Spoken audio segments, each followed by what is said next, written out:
Amazonians pledge our loyalty. Praises to our Savior who granted us the freedom. Our legacy to the hero who bowed the lonely diablo. Glory to glory, we rise and never to fall. Here in our nation, flowing with earth and holy. Glory, glory, glory to the Father for making you a nation, a joy forevermore. Ambazonia, land of freedom, you shall live in plenty, meeting our need, and your children shall be like the stars above. The Most High God being the watchman of this nation. Ambazonia, land of freedom, you shall live in plenty, meeting our need, and your children shall be like the stars above. The Most High God being the watchman of this nation.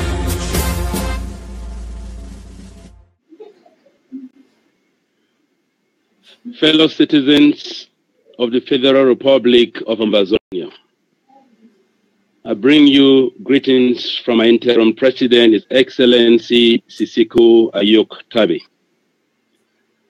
As part of our commitment from Conclave 4 to bring in all willing, loyal, and committed resources to push our struggle to the next level, I'm very excited on behalf of our interim government to welcome Prophet Daniel, who will be assisting me as the interim government spokesperson for the Americas until our interim president announces his cabinet. I also happily welcome Comrade Fondo Walters, who currently is the chairperson of the Amazonian community in Finland, Europe. He will equally be assisting as co-chairperson for mainland Europe. Fellow citizens of Amazonia, we are addressing you at yet again a very dark moment in our history. The events of the last 2 days have been very unfortunate. We would like to remind our nation that it is now 13 months since the People's Revolution erupted like wildfire on every street corner, in every house, in every church, in every school, in every marketplace, everywhere in our nation. It's now 396 days, 9,360 hours, 561,600 minutes. And over this long duration, Mr. Paul Biya, President of La République du Cameroon, otherwise French Cameroon, is still to consider the Amazonian people as equal human beings, humble himself, either come on national TV, visit the national capital Buea, or economic capital Bamenda, and make pronouncements, one, that there indeed is an Anglophone problem in the context of Cameroon, and make commitments that atrocities of his government and its hired militia will not go unpunished. Fellow citizens of our land, we address you from the interim government with a very heavy heart, especially after the calamities that took place in Jakuri 2 days ago, and those that took place in Bamenda yesterday. Citizens of our land, these acts are not uncommon. Let's remember that this criminal terrorist cabal government in Yaoundé began with intimidation by calling us extremists.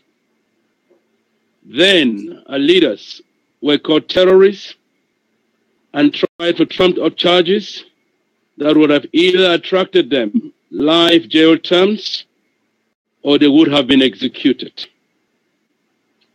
They moved into killings, and these killings have not been uncommon, or the burnings that we have seen in our land. We would like to take you down memory lane. That in 1990, when the people of Ambazonia were fed up with the illegal union and launched the pioneer opposition party in this country, 5 of our people were slaughtered in cold blood in 1990.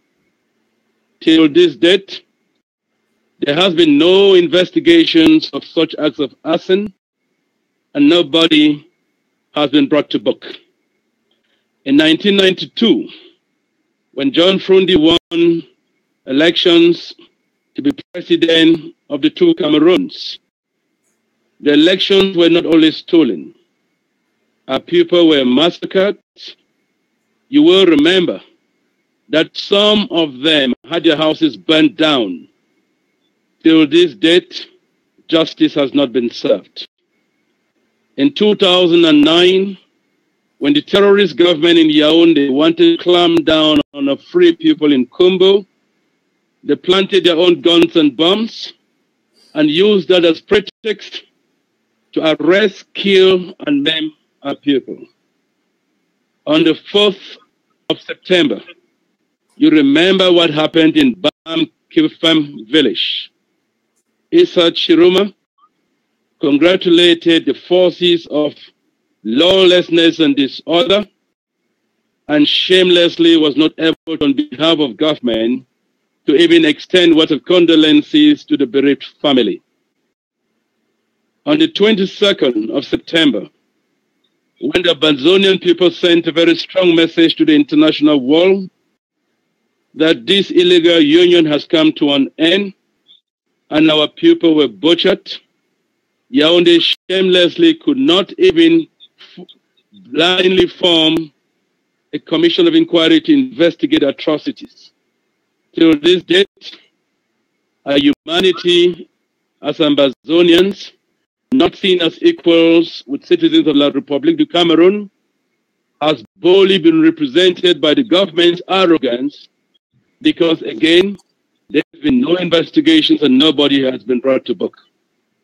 On the 1st of October, when their planned genocide was finally unleashed on peaceful, armless citizens, when more than 120 of our citizens were slaughtered in cold blood, the young and the old, boys and girls, when several thousands went missing as a result of the brutality of the criminal cabal in Yaoundé, when several hundreds were kidnapped and currently being held in very terrible conditions.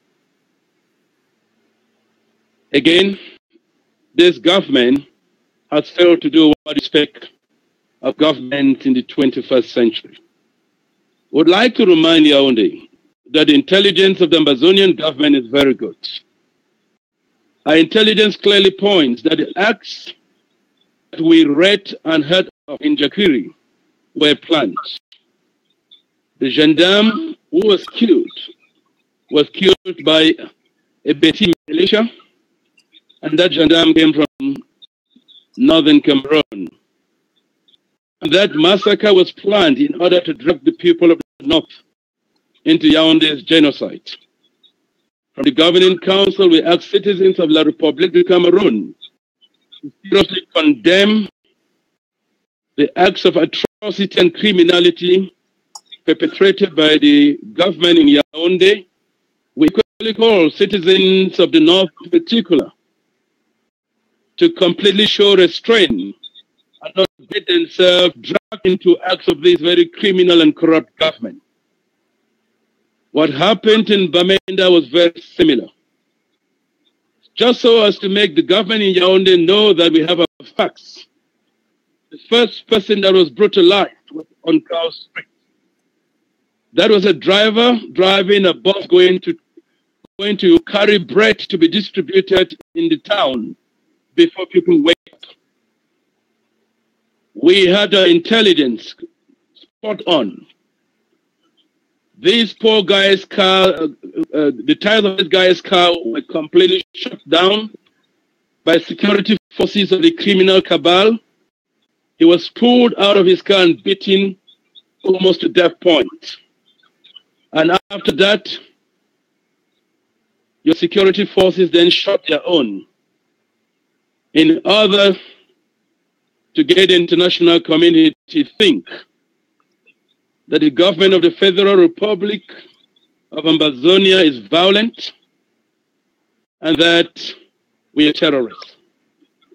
Would like to advise Yaoundé that there will be no war in Ambazonia. If there would have been war in Ambazonia, your provocation of the 1st of October, the massacre unleashed on our people, the shallow graves that history would live to write, would have provoked our people to a point where we would have come out with machetes, with country guns and so on. But we thank the Ambazonian people because they are very loyal to the government of the Ambazonian people, then the governing council. We ask all of them to show restraint, and in our pain, we ensure we did not fight back. We would like tonight from the governing council to remind the people of Ambazonia that Yaoundé is very hungry for war. You only go to war when you don't have a good case and when you are very prepared. If the government of the Federal Republic of Ambazonia would want to declare open war with the Republic of Cameroon, I will come on behalf of the government and make that formal announcement. We want to reiterate that our struggle is non-violent. We want to reiterate that we are making fundamental and deep diplomatic gains. We want to reiterate that the legal onslaught against the criminal cabal in Yaoundé has made this government very confused. You must know that Mr. Biya and members of its inner circle are currently waiting to be called up at the International Court of Justice. We call upon all of people to remember that the strongest weapon you have is your phones. You're all citizen journalists. We've instructed you to make sure that no acts of arson and violence, no criminal acts by this cabal in Yaoundé should go unrecorded. Send them to us, because the fires we're building against this criminal government, they will have nowhere to run. Many of them will spend their last days in very, very dirty cells, and they will answer for every act of arson they've committed against the people. We know your pain is very deep. We feel it, and we've not been able to sleep. We're not able to eat. We are mourning as a nation, but no matter how they provoke you, we want to insist. We will stay on the argument of force and not the force of argument, because our restoration case is a very unique case. We will make it very weak when we fall prey to the cajole of Yaoundé. It's very unfortunate that when they send their security forces to carry out these dirty and stinking acts, some in our midst quickly rush to media and claim responsibility.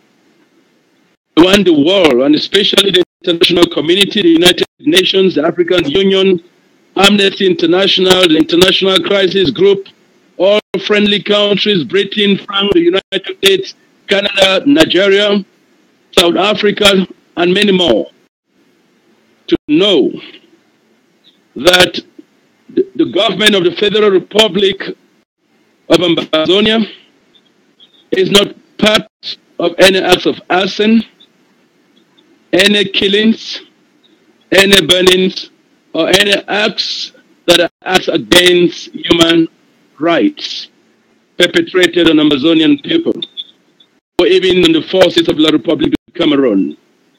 We want to fully disclaim our government, our people, and all alliances that are loyal to this government, that are well known and are signatories to the resolutions of the conclave and the positions this government hold, that we are against all acts of criminality, and we condemn them very strongly, and they will never be part of us. We, however, warn that when a civilized 21st century government like that of the Federal Republic of Amazonia is advancing the cause of humanity using all civilized means possible, and the international community stays on this silent diplomatic route, and this call are directly made to the United Nations, the African Union, the United Nations High Commission for Refugees, and all organizations. So long as we keep sending romantic statements to Yaoundé, calling them to directly get involved with us and ensure dialogue is frank and deals with the root causes, so long as you only continue to condemn them and you directly do not support our case and drag them to the International Court of Justice and send United Nations peacekeepers to form a buffer zone amongst the people and the criminal cabal in Yaoundé, we would like to state that what you're doing is you are supporting Yaoundé to continue on these acts of arson, to continue perpetrating these inhuman acts against the people, to continue treating our people as subhuman beings. You're giving them a license to kill. You must know that when the gendarme was killed in Jakiri, that plan was directly intended to assassinate Honorable Wib. Our intelligence is very clear on that. We want to warn Yaoundé. If anything happens to Honorable Wiba, the leader of our people, one of our key respected leaders of this revolution, Yaoundé, you will hear from our people. We want to use this moment as well to advise parliamentarians who have chosen to sell out and to collude with the occupier, with the murderous regime in Yaoundé. The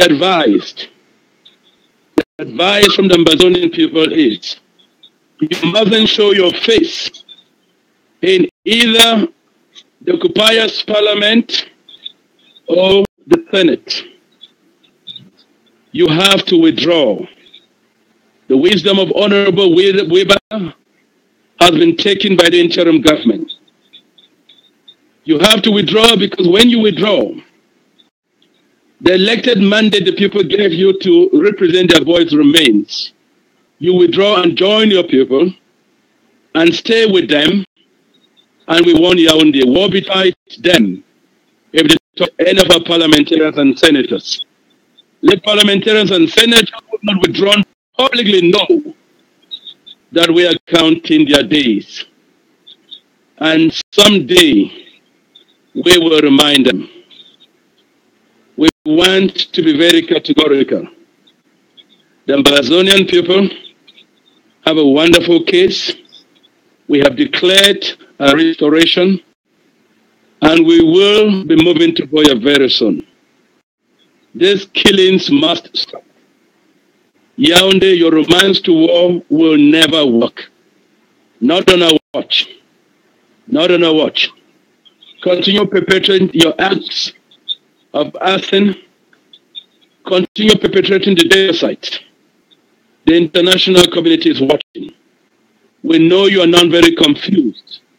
And that is partly why you shamelessly went on some media and announced that you have issued international warrant of arrest to leaders of the Amazonian revolution.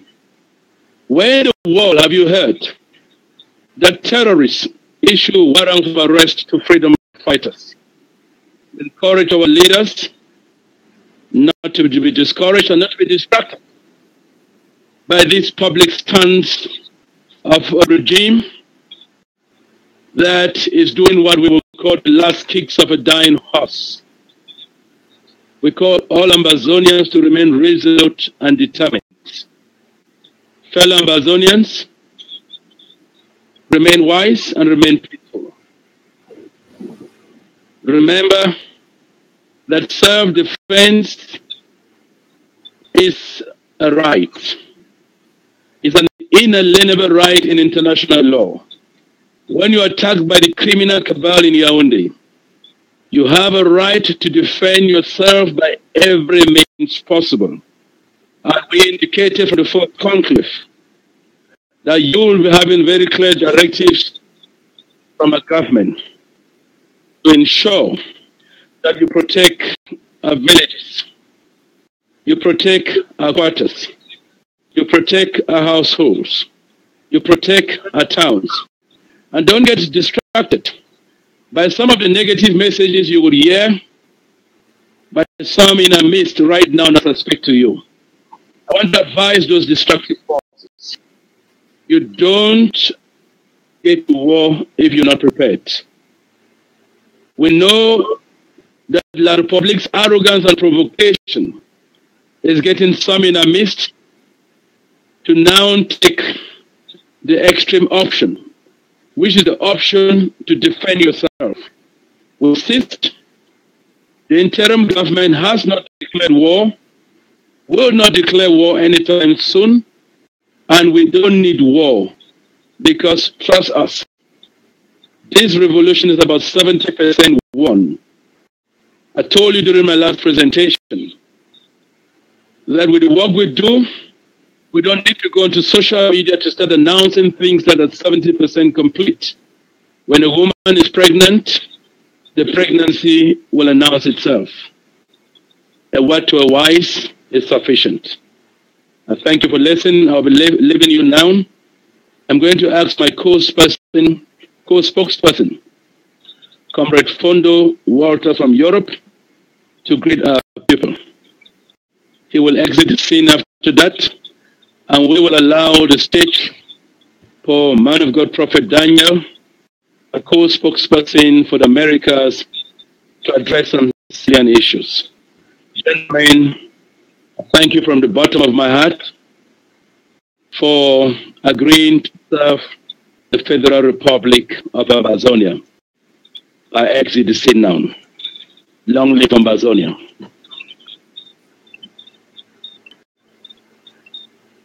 Thank you very much.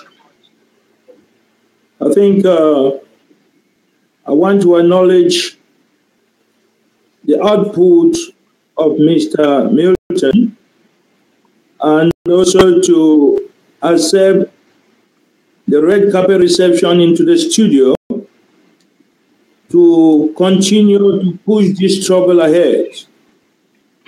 I want to greet the sons and daughters of the Southern Cameroonians and our precious state of Amazonia,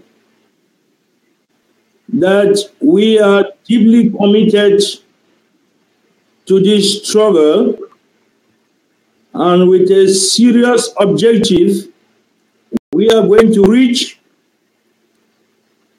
our requests. I am here now acknowledging my presence as a spokesperson in Europe and to continue to deliver information sporadically to keep the people of Southern Cameroons and the precious state of Amazonia informed.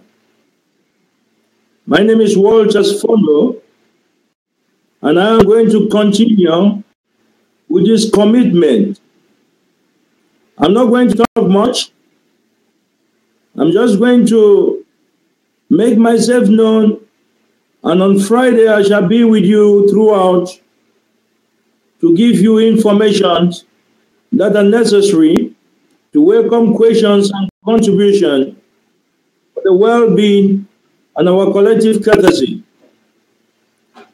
Thank you very much, and I think I will exit for now. Looking forward on Friday.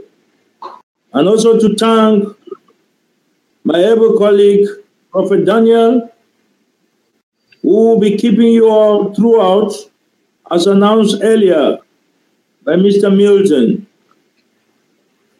Bye for now.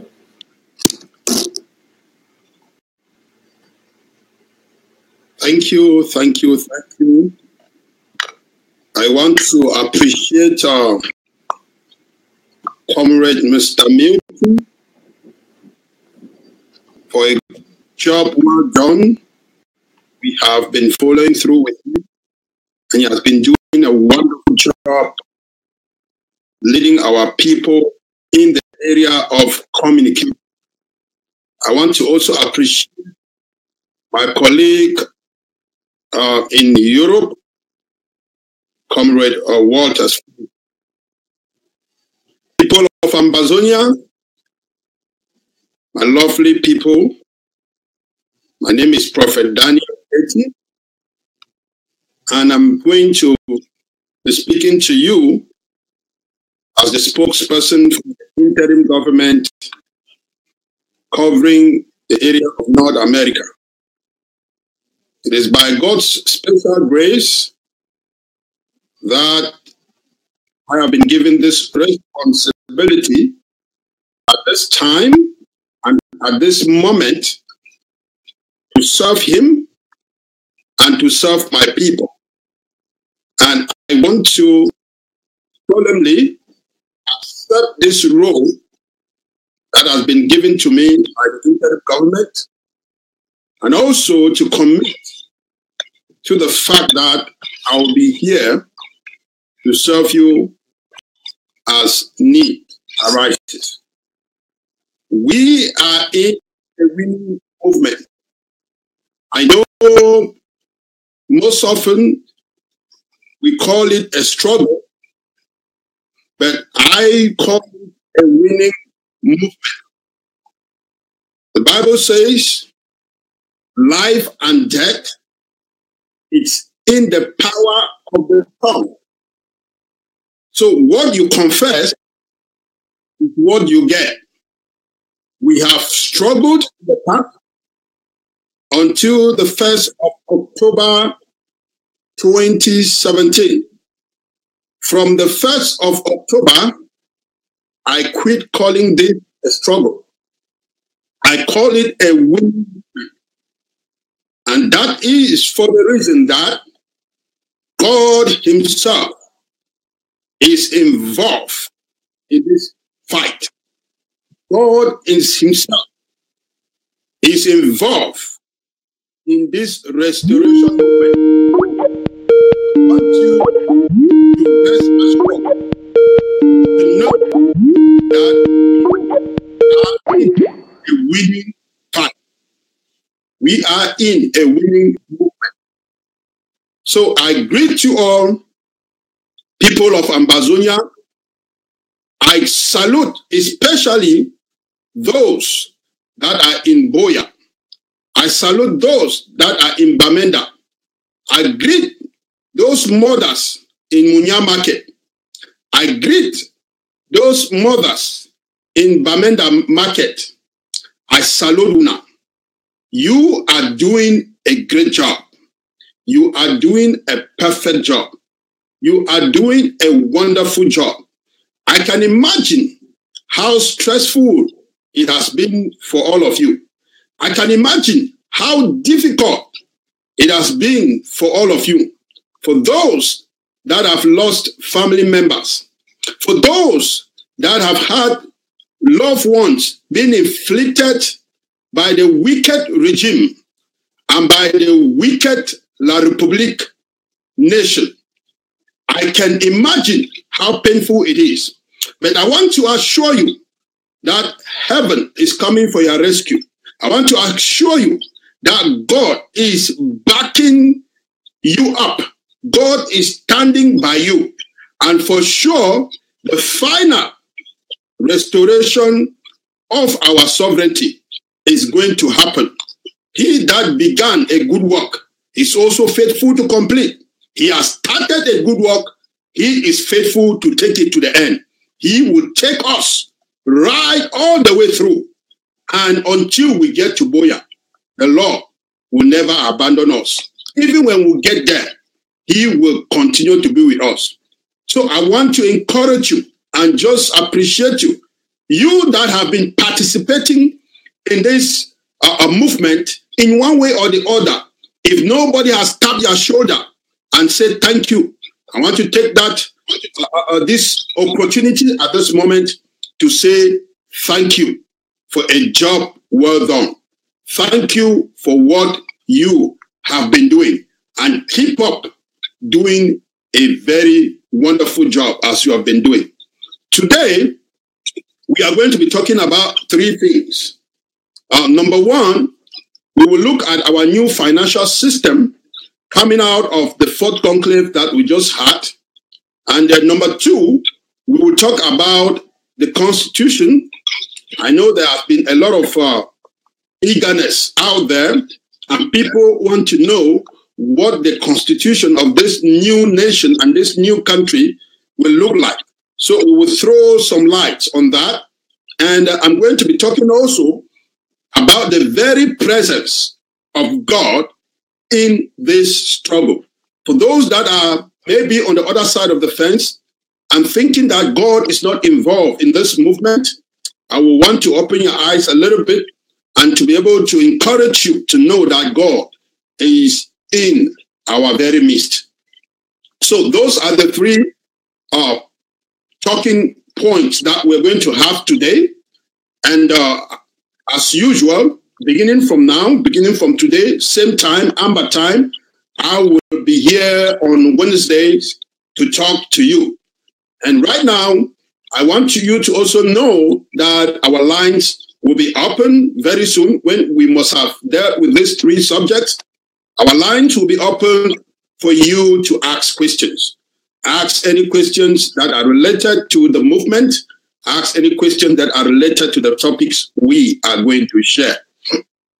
Before I start on these three topics, I also want to encourage those that are in Jakiri. We want to encourage those that are in Bamenda that have been affected for this past few hours by the wicked movement of the regime of La République again. For those that have been wounded, we want to encourage you to be strong. The Lord God is with you, and we are with you. You shall be healed, and we will continue in this noble movement until we get to Boya, which is our final destination. There is no backing out, and there is no taking of leave. There is no rest. We are in this day and night because it is part of us. It is part of our life. I want you to know that the right to self-determination is a God-ordained right. It is a right that is given to everyone. It is a right that is given to every human being. And that is why the Universal Declarations of Human Rights takes cognizance of this right. So you, as a citizen of Ambazonia, has to stand for this right. Don't let anybody talk you down, and don't let anybody talk you out of it. The same rights that the citizens of the United States have are the same rights that you have. The same rights that the citizens of Nigeria have to life, to liberty, and to freedom are the same rights that you have. The same rights that the citizens of La République du Cameroon have to life, to freedom, and to determine their own future is the same right that you have. And therefore, you don't have to wait for somebody to come from anywhere to tell you that this is the right that you have. You know, and you know that that is your right to determine your freedom, to determine your liberty, and to determine your destiny. It is a right that is inborn in us and ordained by God. And at this time in the history of mankind, Southern Cameroonians, Ambazonians have risen and they have recognized this right, that for once for once, they are human beings. For once, they should be recognized as human beings. And we have solemnly declared these rights. And we will stand by them. We will stand by them until they are recognized by the international world, until they are recognized by all international bodies. And we will continue to enjoy them. It might be difficult at this moment. It might be hard at this moment because we are in a nursing stage, because the child is about to be pushed out. It might be painful. It might be hard, but I want to assure you that any pregnancy that is conceived has a day of delivery.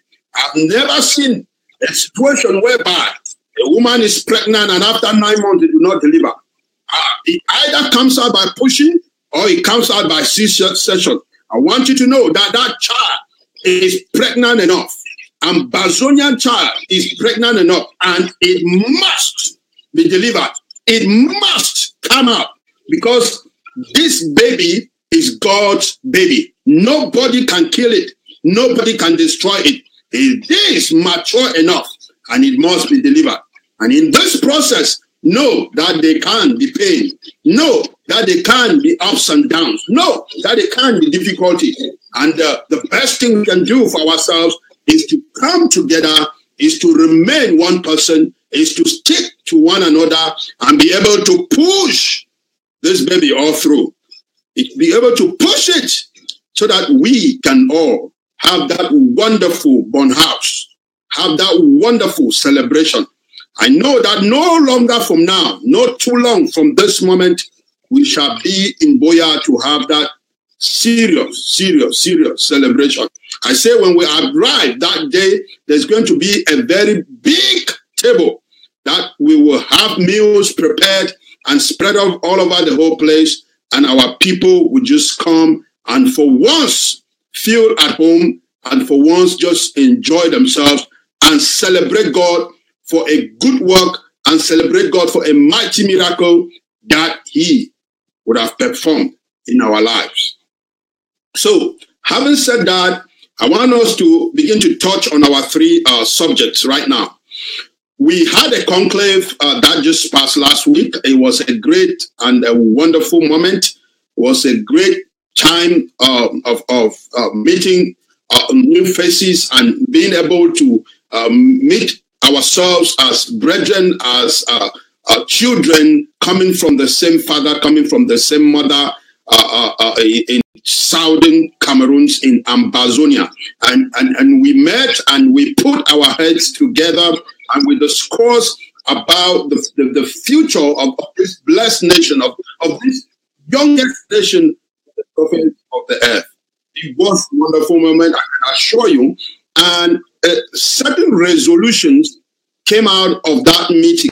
As the days go by, what we will do is take these resolutions one after the other, break them down to the understanding of our people and give our people the opportunity to ask questions and to be able to think and understand exactly what those resolutions mean and to throw their support behind those resolutions and make them happen and make them a reality. So one of the resolutions was the amendment and some change in the configuration of SCAPAC. We know that for the past few months, SCAPAC has been serving as our treasury and has been playing the role of our representative with the Foley Hope law firm. So that double mandate that SCAPAC had has been amended. SCAPAC for right now is going to focus with the Foley Hope law firm. SCAPAC will focus on taking our case through the law firm to the places where the case should be. They have been doing a great job. SCAPAC has been doing a wonderful job through the Holy Folk law firm in the area of lobbying and in the area of representation as far as legal issues are concerned. And we would want them to stay on that track. We would want them to continue that great work. The interim government, as such, is going to continue to give SCAPAC that support to continue to play that role with Foley Hope Law Firm. But when it comes to the role of the Treasury, SCAPAC will cease playing that role. That role is going to be transferred to the Department of Economy, Finance, and Resource Mobilization. Again, the role of Treasury will now be transferred to the Department of Finance, Economy, and Resource Mobilization. That is one of the government departments that was created during the fourth conclave. And that department is going to make sure that our finances are catered for. The department is also going to make sure that our resources are mobilized in the right way. The department is going to also make sure that our economy is being given the right attention at this embryonic stage. So it is a huge department and it has huge responsibility. So there will be a direction for resource mobilization. There will be one that will focus on finance and there will be one that will focus on the economy, but all under one department. So the role of the Treasury will shift to that new department, which we are expecting that in the few days ahead, our interim government, through the President, Excellency Sisiko Ayob Tabe, is going to be elected or appointing the secretary or minister for that department.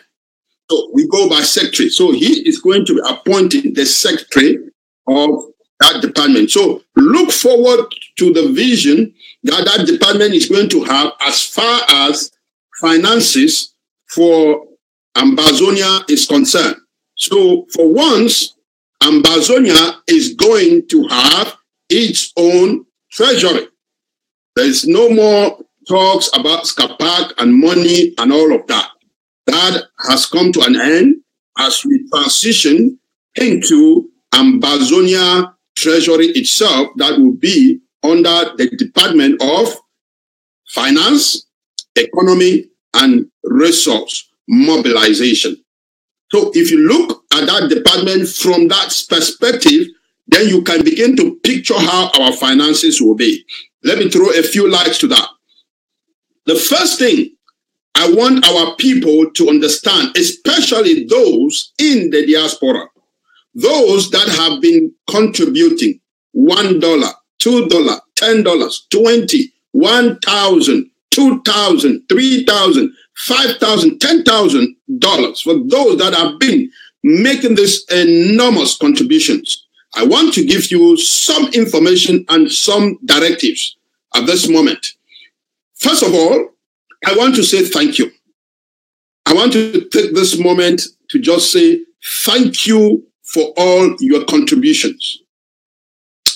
I am also head of the Southwest region of USA, and I understand how difficult sometimes it has been to be able to meet the needs and the responsibilities that come up financially from the government. It has not been easy, but I have seen our people committed. I have seen some real Ambazonians committed that when I pick my phone and call them, in a moment, they begin to respond. When you say there is a need to rescue this situation or that situation, it takes them no time to be able to respond. For those of you that have been contributing and have been very proactive in contributing, I want to say thank you. I want to say thank you. I want to give you a special appreciation and to pray for you that God is going to replenish your resources. Wherever those resources have been coming from, the Lord God Almighty is going to replenish them and will multiply them, because you have been channeling these resources for a very good cause. We are glad. On behalf of the interim government, I say thank you. I say thank you, and to encourage you to do more. And therefore, I want to say that you should keep your contributions. If you have been contributing through the Skakoof website, please do not cut off their contributions. A lot of people called me and say, oh, Prophet Daniel, we want to freeze our contributions. We don't think that it is necessary to be contributing now that there is transformation with Skapak and all of that. We will just wait for the new system to come into place. I want to say, please do not freeze your contributions. Do not stop your contributions. Do not cut those links. Allow the contributions to continue to flow, because the website will remain and it will undergo systematic reconstruction. While that systematic reconstruction is taking place, the government has to continue. Everything will go through a process of continuity. We are not going to cut the institutions and then come back to rebuild. The institutions will go through a systematic, continual process, and they will go through reinvigoration, and they will go through transition. And during that moment, I am begging on you, and I am calling on you, my fellow Ambazonians, my brothers and sisters that have been doing a great job contributing, keep on contributing. Let those links continue to flow. Let the contributions continue to flow. So what is going to happen is this. Our website, which is now skakoof.org, is going to be transformed into ambazonia.org, or anyhow the new domain name is going to be constructed. But the activities within are not going to change. Things are going to just be reformed so that every department, beginning from the National Treasury right down to the regions and the local level, will be reconstructed, and you can actually log in to see what your region or what your local area is doing. But keep those contributions. Right now, whatever you contribute is not going to go to Skapak. Whatever you give will not go to Skapak. Now, the question you will ask is that, so if it is not going to Skapak, where will it go to? The answer to that question is that it is going to go to where the current government has decided that the money should go. And they have decided that Braintree, which is the institution that takes the money and send it where it should be, Braintree will kind of hold the money until a new account of the Treasury of Ambazonia is attached to the website, and then Braintree now can release the money, and the money will go into that account. So I take that point again. When you contribute your money, Braintree, which is the software, call it bank, call it intermediary, call it system, which is the system within the website that collects the money and drops it into the Skapak account, drop it into whatever account that was attached to it, it will no longer do so. It will only just collect the money and drop it into the appropriate account at the time when that account will be attached to. So right now, there is work going on for a new account of the Federal Republic of Ambazonia to be created, a new central account that will be attached to the website, and then everything will be going in there. But for now, we cannot cease the waters flowing.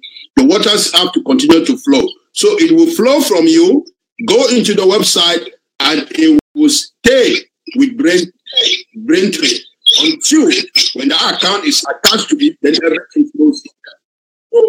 I hope this point is very clear. Please share this message with every Ambazonian. Share this message with our friends that have been contributing through the website. Let them know that nobody should freeze their contributions. Nobody should cease their contributions. Nobody should stop their contributions. Let everything continue as it has been.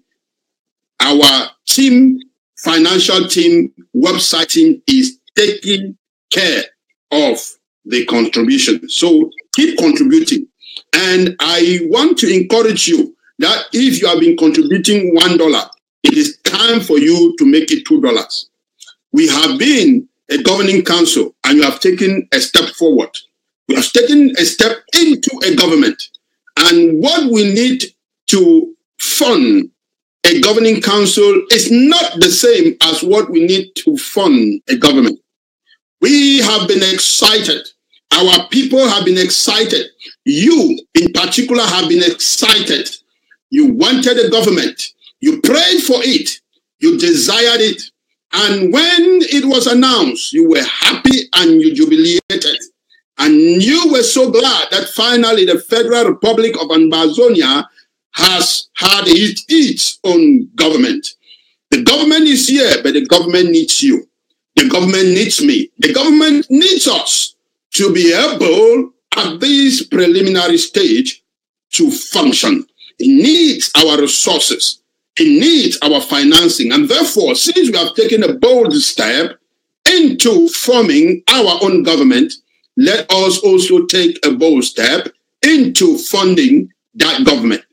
Fund that government like never before. If you are contributing $1, as I said, make it $2. If you are given 100, make it 2. If you are given 1,000, make it 2,000. If you are given 2,000 naira, make it 4,000 naira. Be it rand, be it dollar, be it euro. Double your contributions and God is going to bless you. I'll show you, because this is a right ground to sow. You cannot sow into this new baby of the Federal Republic of Ambazonia and you do not reap. I will specially pray for you that God should bless your resources. So everyone, as you hear my voice, everyone, as you listen to this broadcast, everyone, as you pay attention to this address, I want you to go back and double your contributions. I want you to go back and make a greater effort. And please share this message. Invite somebody to make contributions. The government needs you at this time. There will be moments that you're going to enjoy from the government. But for this beginning time, the government really needs us. And I believe and I am convicted and convinced within my spirit, within my soul, my body, and every fiber of my being that Ambazonians are givers. Ambazonians are givers. And they will stand up at this moment in time to fund this government. Remember, we are a lot of us in the diaspora. We are a lot of us in the diaspora. I want to just quickly give you the story of Eritrea. Eritrea was part of Ethiopia. And many of us know Eritrea. Eritrea and Ethiopia were once in a marriage like we did with La Republique until now that we have come out from that marriage. And for good.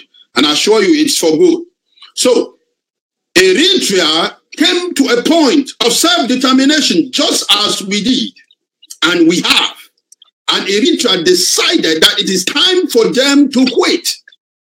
And they started the quitting process and to determine their future and their destiny and the destiny of their children. And Eritrea met those strides to determine their destiny. And they kicked off in the process. As usual, we know that the diaspora is always the powerhouse. And diaspora, listen to me. Listen to me and listen to me very keenly. You are doing a great job. You are doing a wonderful job. And if somebody wants to talk you down or tell you that you don't have a role to play, Tell them that they are a liar. Tell them that they are a voice from the pit of hell. Tell them that they are a discouraging voice from the devil that wants to sidetrack, distract, and put you down so that you should not do what God put you on this earth to do. So that you should not stand for your people, which is your sole responsibility that God has given on this surface of the earth. Tell them, no, you are going to stand for your people. Let me give you an example that somebody gave me the other day. When you are in a car and you are accidented, when you are in a car and that car has trouble, most often help comes from outside. Most often you are helpless, and only the person that comes from outside the car can be able to help you most. It is the same thing that we go through. It is the same thing Eritrea was going through. It is the same thing that we are going through right now. Our car, the Federal Republic of Ambazonia, our people are like in a car that has trouble. And you cannot expect them to be able to dissect and be able to understand the circumstances that surround their environment at that time. Their head is spinning. Their environment is not very conducive because they have a problem. It is you and I that are coming from the outside that can be able to save them. And if you understand this role, you will know that you cannot see somebody in trouble in a car and you just pass by. You will do everything at your disposal to help them. That is what we are doing with our homeland. That is what we are doing with our people. And I want to assure you, those of us in the diaspora, that international law is with us because we are doing a humanitarian service. International law is backing us because we are standing for our rights. We are obeying the law in a peaceful restoration movement, in a peaceful humanitarian movement, in a peaceful self-determination movement. So do not allow anybody to kind of tell you, diaspora, you are not doing anything. You are actually the actor of this movement. You are the actor of this film. You are the actor of this movie. And we know for sure that there is one thing that you can tell yourself in the movie, that no matter the actor is battered, no matter how the actor is beaten, the actor never dies.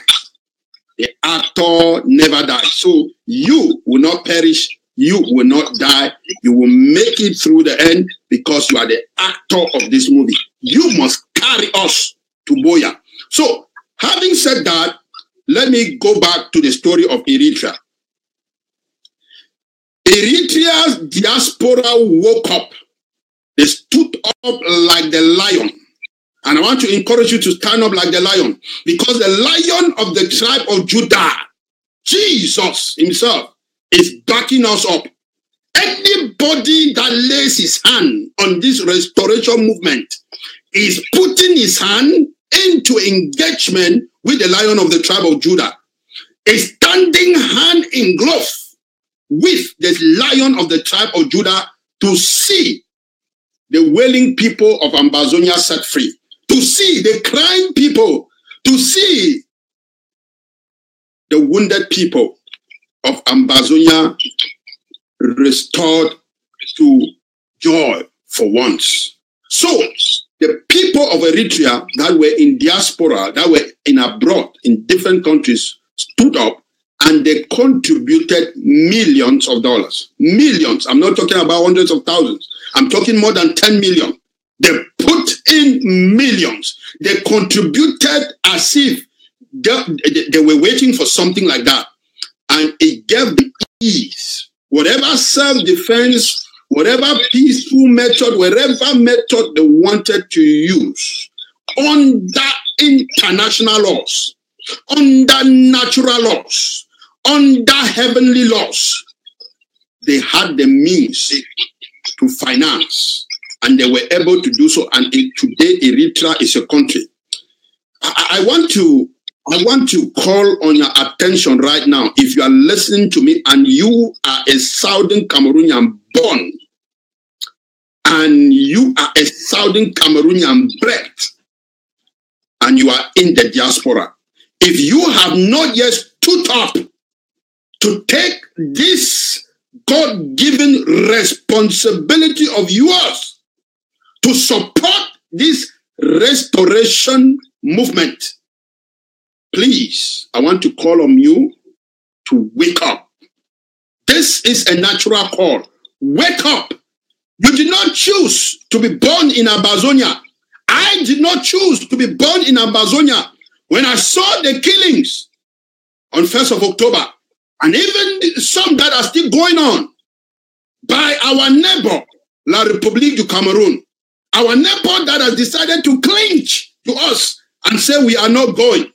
When I saw the killings, sometimes I almost said, God, why was I born in Amazonia? I almost regretted why I was born in Amazonia.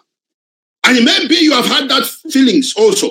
But I want you to understand, at this moment, at this time, and at this juncture of life, none of us wrote an application and sent to heaven to be born in Amazonia. None of us asked God to make us people of Amazonia. God decided to make us come from that land. And I want to tell you that you must stand to defend that territory. You must stand to defend that land. We all of us must stand to defend our God-given right. You might have taken citizenship abroad. That is fine. But I want you to know that Amazonia shall accept dual citizenship. And for that reason, I want you to also understand and get it very clearly that Amazonia is the only place that you can call home. Amazonia is the only place that we can call home. No matter what we enjoy out here, that is the only piece of land on this surface of the earth that God gave us to call home. And there is nothing by man, there is nothing by woman that can stop us, that can hinder us from defending that land. If you don't stand up for Amazonia, and you are an Amazonian-born child, you are an Amazonian-bred child, and you don't stand up for Amazonia, it means that you have lost your sense of living and your sense of existence. You are living a shadow of yourself. If at this time you don't stand for the only place on earth that you can call home, if you do not stand at this moment, at this time in history, then you are living a fake life. You are living a life that is not your own. So I want to call on all Amazonians. I want to call on all Amazonians worldwide, all Southern Cameroonians. If you are born in that area called Boya, if you are born in the area called Bamenda, all that strip of wonderful land flowing with milk and honey, if that is where your lineage came from, know that you have a call. Heaven has sent a call that home needs you. Home needs us. If it means that all of us will die, if it means that all of us will go to meet God, because we were not able to defend the only thing that he gave us, then so shall it be. Then so shall it be. But I know for sure that because we are standing for what God gave us, he will not let us fall down. He will not abandon us. So I'm calling on all of you. If you have not been contributing, wake up now and go to skakuf.org and sign up and begin to contribute. Give the leaders a call to know how to help. Give me a call. You can call me if you want. You can call me. You know how to get, just ask, who is Prophet Daniel? They will direct you to get to me so that you can begin to help in this cause, which is a natural cause. All of us are involved, whether you like it or not. Nobody forced you to be born in Amazonia. Nobody forced you. By the fact that you were born there, by the fact that your parents came from there, you are automatically implicated in what is going on in Amazonia at this time. And I just praise God, and I am happy that I have lived to see the restoration of the sovereignty of that land. I am happy, and I am sure it should be your joy also to see this process and to be part of it. Is it an easy process? The answer is no. Is it a merriment process? The answer is no. Is it a very enjoyable process? The answer is no. But would the end product be good? Would the end product be nice? Let us not even go there. Let us not even go there, because the niceness, the merriment, the enjoyment, the happiness, the joyfulness of the end product of this process is something that nobody would want to miss. Ambazonia shall become the second Israel on the surface of the earth. Ambazonia will become the envy of the world, will become the envy of Africa.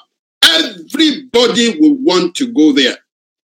But during this process where we are refining it, during this time when it is still in the potter's hands, during this time when it is still going through the fiery furnace of being refined, a lot of people want to back out, and a lot of people want to give up.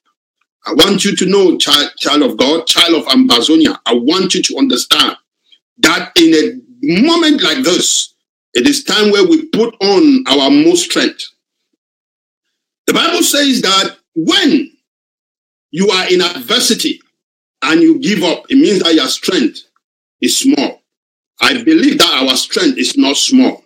And therefore, let us all put our heads together. If you ask me, what do we need at this point in time? I have one answer. One answer. And it might be very surprising to you. If you ask me, what do we need to finalize this process, to make it a total and a complete finalization? I will tell you one thing, and that one thing is M-O-N-E-Y, money. Nothing else. Nothing else. God has already shown us signs that He is with us. God has already taken us from step 1 to step 2. Just imagine it. How can we even fathom that we will be at this portion, at this particular moment? How could we even fathom that we will be at this point, having a nation and a government? It all happened like a dream. How could we even imagine? It happened so because of God. And at this moment, I assure you, money is what we need. Money is what we need. And guess what? God can give us that money, for sure. He can, give us a nation, a country that will give us that money. He can raise some financiers that will give us that money. But from the beginning, He will not do it. Why? Because God has a way He works. When He wants to restore a people, He wants them to be restored completely and fully. He doesn't want them to be restored partially. God is a God of completion. He completes whatever He starts. He wants us to be restored fully.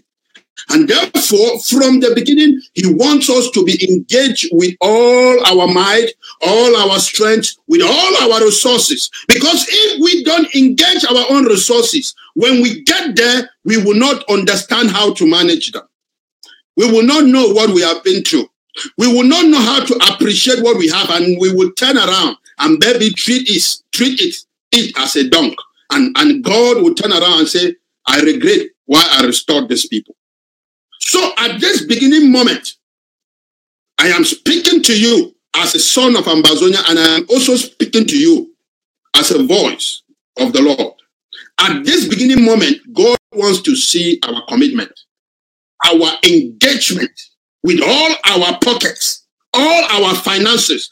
Let us feel now the pain of investing in Ambazonia. Give all you have. Give all you have for this cause, so that you will know the pain you went through to give birth to this baby. And when you be in Ambazonia, you will not take any nonsense to mismanagement. When you get to Ambazonia, you will not take any nonsense to embezzlement. When you get to Ambazonia, you will not take any nonsense to foolish investment. Our money will be invested in the right way. And we will be good servants. We will be good stewards of whatever resources God will give us. So once we engage and we start giving, the doors will open and God will do the final thing. The billions that we need come. I assure you, they will come. But we have to start. So every Ambazonian listening to me, if you have never contributed, today should mark the last day that you should be an outsider. Get in and start contributing. Get in and start putting in your finances. Get in and start giving. And our Department of Economy, Finance, and Resource Mobilization is going to pick up very well. It's going to stand on good feet, and it's going to flow and flourish for the good of Ambazonians and those that are yet to be born. I want to appreciate you already. Thank you in advance for doubling those contributions, and thank you in advance for signing up to begin to contribute. I can already feel a change that is going to come in our financial status. And as I said, if you are online contributing, do not stop. Keep on contributing through the website. Everything is under care. I hope I have belabored this point a little bit, and it is now clear to us.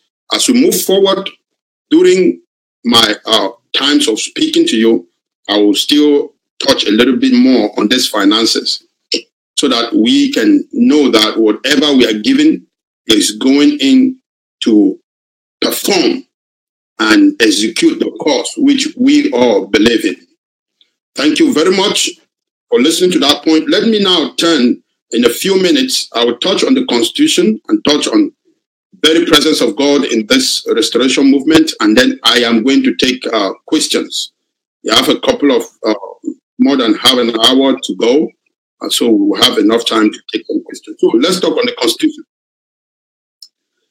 This is a very interesting one. My background in the first place is the legal field. I graduated from the University of Yaoundé too.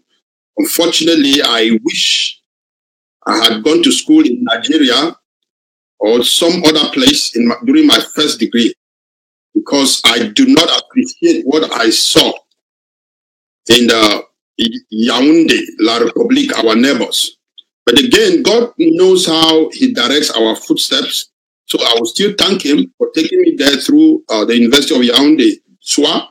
If you are listening to me and you were one of my tutorial students during those days, you can testify that I was one of those that stood up and saw the future of our present nation in a different dimension and in a different way. I made sure I read everything French. I made sure I read public law, because I was very much interested in government and I was very much interested in constitution. What happened is that, unfortunately, the law was stratified into two. And public law that has to do with the governance of the people and the understanding of how administration and the nation works was unfortunately carved out and taught in French. And those of our brothers that came from Ambazonia that could not read French were automatically sidelined and extracted and dismissed from public law. It's a sad situation, but again, those are some of the human abuses, those are some of the human insults that we have witnessed being in this illegal, God-forbidden marriage with La République for 50-something years. And those are just some of the reasons that made us to say, enough is enough. We are determining our own future. So I had already pre-conceived and seen the future. And when I got to the university, I chose to go the way of public law. And my colleagues were like, how are you going to do this? Are you going to be able to handle this? And I decided I would do it even though it was in French. And that is how I read constitutional law, and I understood how La République had carved out the whole thing for themselves and had put into place an agenda to annihilate our culture, annihilate our way of life, and make sure they assimilate, cancel, and do away with whatever has to do with Ambazonia, whatever that had to do with the English culture that we inherited. So I had known their secrets, and I knew that sometimes in the future, this was going to happen. So that is the background I had. And moving out of La République, thank Jesus and thank God for that salvation. I continued in legal studies, and I have an LLM, Law Masters, and some other degrees that we don't need to be mentioning now, but with time, you'll be able to know my profile. I want you to know that we are not at this juncture and at this point by mistake. It has been God's plan and God's working that we be here at this time to debunk and to refute and to authoritatively say no to the tricks of La République and to the silence of the international community. They have to know, and they have to be aware, and they have to be reassured that there is an existence of Ambazonians that are learned, and they are well instructed into these things, and they know how the world operates. I am sure, and I am convicted beyond all reasonable doubt, that UN knows that our right to self-determination and to the attain of Ambazonia is a right that is grounded and well situated in the charters of the United Nations. And watch them come. They may drag their legs, but they know the truth. You know, they say the truth is bitter, but it must be spoken. That is what we are doing. Let them hold their meetings. Let them do their consultations. But at the end, they are going to come. They are going to recognize, and they are going to start.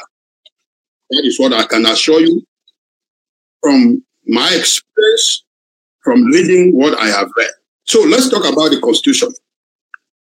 A lot of people are now wishing and eager and praying and desiring to see the Constitution of the Federal Republic of Ambazonia. Let me assure you, you will have a constitution. You will have a constitution. But a constitution takes process. A constitution takes process. It's not any kind of document that is just wake up, oh, this is a constitution. You just wake up and say, this is a constitution. Just because you need to have one. No, it is not done like that. So I want you, by presenting to you the foundations, the preliminaries, and the pathway to the Constitution, I want to caution you to exercise, one, patience. Patience, please. Be very patient when it comes to Constitution. Why? Because this is the supreme, the superior, and the finality of the law of the land. No other law except the law of God that nobody can stand against. No other law surpasses the Constitution in the land. So we must take our time. We must be patient enough to allow the Constitutional Committee and those working on the Constitution to do a good job. Because even issues that were discussed during the conclave have to be reflected in that new Constitution. Nobody would have been a magician to craft something that will meet the taste of the people before now. And that is why I am also going to talk about the document which has been circulating that a lot of people think That is our constitution. I will talk a little bit about that. That's number one. Be patient. Be very, very patient, please. Number two, while we go through the introduction of our constitutional root, I want you to exercise what we call reason.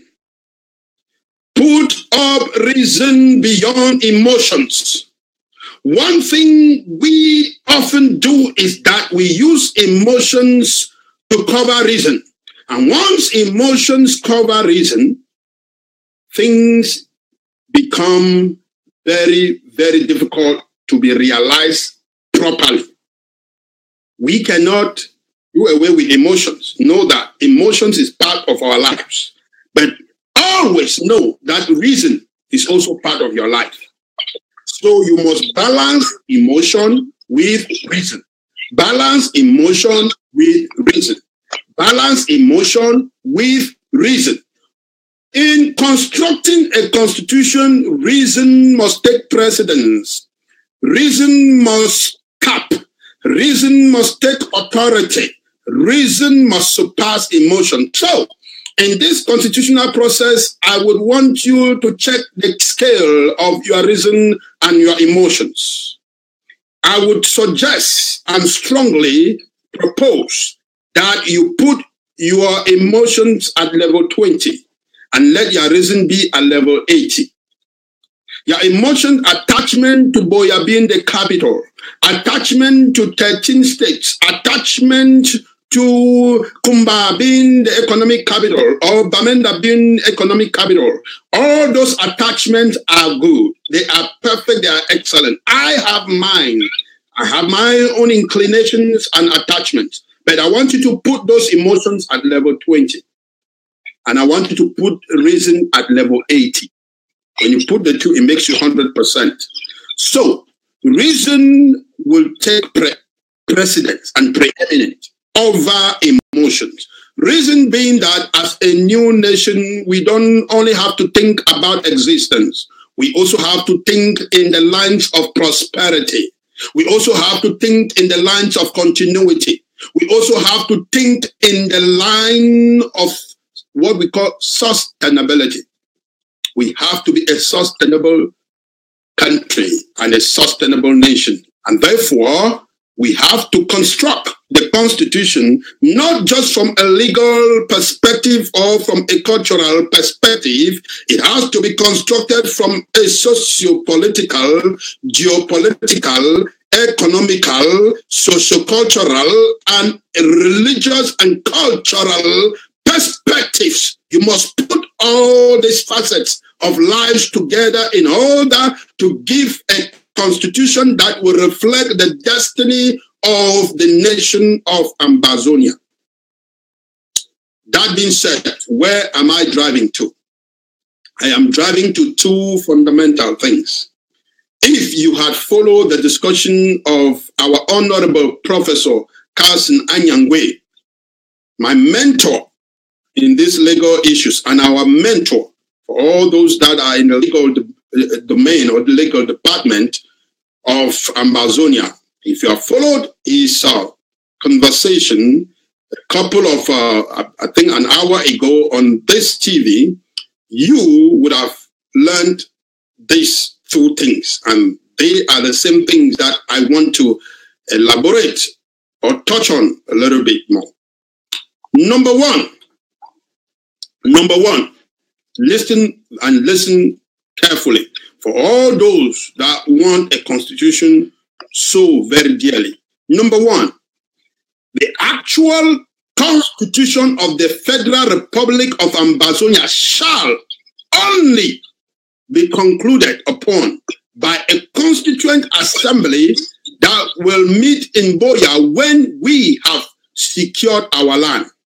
I repeat, the actual Constitution of the Federal Republic of Ambazonia shall be drawn and concluded upon by a constituent assembly when we have secured the land, and this assembly shall meet in Boya.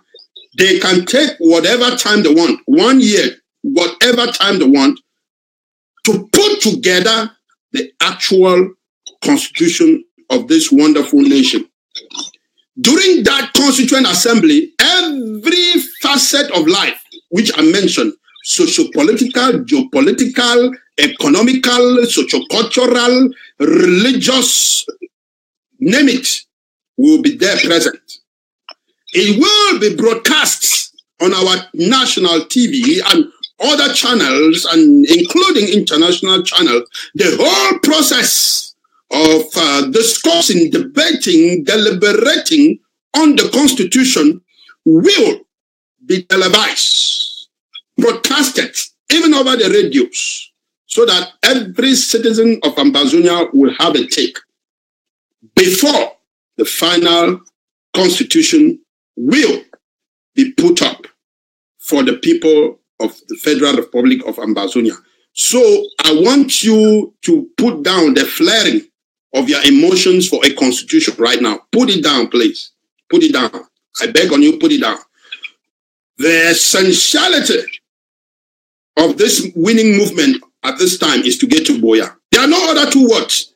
I said one thing we need is money.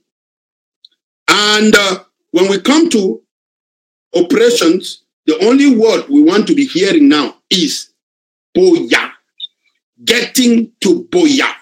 Getting to Boya. So every effort, strength, physically, spiritually, emotionally, should be focused on getting us to Boya. Do not be sidetracked, do not be distracted, because the enemy is the one that causes subtraction, distractions. The devil is the one that does so. And our opponent, La République du Cameroon, is a specialist in subtraction, distraction. They have entered into the pack with the enemy to sidetrack and distract. We have just seen what they did in Jakiri a couple of hours ago and in Bamenda. That is called subtraction and distraction.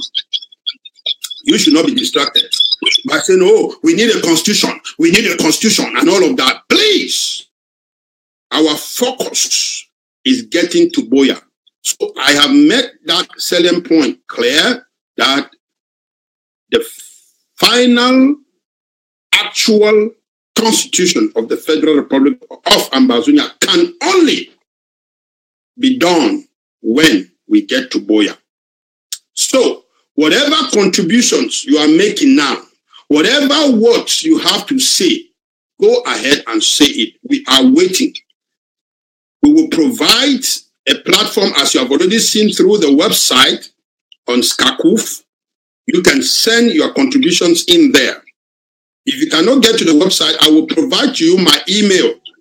Email me whatever you think that the constitution of our nation can look like. Whatever idea. If you want the capital to be in Kumbo, good, say it. If you want the capital to be in Lebialem, if you want our military base to be in Lebialem, the head of our military, because of their strength, say it. And God dropped it in your heart. Say it as it is. Email me those points. They will all be gathered. They will all be put together and sent to the Constitutional Committee. What will the Constitutional Committee do with all those information? The Constitutional Committee will put that information together and put up a perspective of the people. When we get to Boya and the Constituent Assembly meet, all this information will be brought to table and set before them. And they will be told that look at what Ambazonian citizens are thinking. Look at what Ambazonian citizens love. Look at what Ambazonian citizens have proposed. Look at the heartbeat of Ambazonian citizens as far as the constitution of this nation is concerned. And that is the information upon which the Constituent Assembly will be deliberating. Don't be surprised that your point that you propose now will become a major point in the Constitution. So I want to encourage you to go ahead right now and send in your contributions. Do no longer be distracted by issues of Constitution. What you should do now is to sit down, close your eyes, take a deep breath, let reason surpass emotion. Think about how you were born and how you grew up in Ambazonia. Think about the four ends of Ambazonia, of that wonderful land. Think about how the people feel. Think about how we interact. Think about everything concerning Ambazonia, and allow God, allow the Holy Spirit to witness in your heart the points concerning our constitution. Once you have received that revelation, write it down. Write it down. Write it down. And then you send it to my email, or you can forward it to Skakubet for reasons of you not going through or having difficulties to log in here and there. Just forward it to my email. And now I want to provide my email. Listen carefully. My email is P as in Paul, R as in Raymond, O as in Orange, F as in Frank, and then my first name, Daniel, DANIEL, 2008 at yahoo.com. I take that email all over again. P as in Paul, R as in Raymond, O as in Orange, F as in Frank, D as in David, A as in Apple, N as in Nancy, I as in institution, E as in elephant, L as in lemon, 2008 at yahoo.com. Prof. Daniel 2008 at yahoo.com. That is the email address. If you didn't get it, still ask on social media. Somebody will give it to you. Send all your constitutional advices, points to that email. Every Ambazonia on this surface of the planet Earth should contribute in the construction of this constitution that shall be done when we get to Boya in that constituent assembly. Now, point two will answer the next question. The next question people might have will be that, now that you are saying the actual constitution will come up in Boya, what will we have as the constitution from now until we get to Boya? This is what was decided in the conclave. In the conclave, it was said that a working document will be crafted in order to take us from now unto Boya. I therefore propose that it should be called interim constitution. So this working document shall be called our interim constitution. So an interim constitution is what we are going to have. I want to assure you, between now and next week, there shall be some draft that will come up concerning that interim constitution. There is a constitutional committee with representation from Africa, Europe, Canada, and the Americas. That constitutional committee is working on the interim constitution. We know for sure that there are certain things in the interim constitution that may reflect the final constitution, but know ye therefore for sure that nothing is final until we get to the Constituent Assembly in Boya. And that is why we call this a working document. We call our interim constitution a working document. It can all totally be scrapped when we get to Boya. Have that in mind. It can all totally be scrapped when we get to Boya and the actual constitution will come up. So, wait for the interim constitution. Someone will now ask me, why is it that we have a document circulating in the name of a constitution? That document is to spur up. That document is to ginger. That document is to awaken your constitutional lenses, your constitutional abilities, and your constitutional desires, so that you can begin at this moment to begin to think how your constitution will look like in the future. that was thrown out there not to say that this is our constitution. No, it was thrown out there to say, if we want a constitution, it might look like this. So every point from one to finish in that document that is circulating right now can be refuted, rejected, cancelled, erased, and forgotten. And therefore, do not get into anger and get into all these emotions being spilled on social media that this constitution is nonsense. No, do not say that. It is just to stir you up to give your own contributive points. Contribute your own points, and when we get to Boya, then you can be able to judge the constitution. That is the reason for the circulation of that document. And let us get back to the interim constitution. The interim constitution will address specific things, and the interim constitution will not address other specific things. I say it again.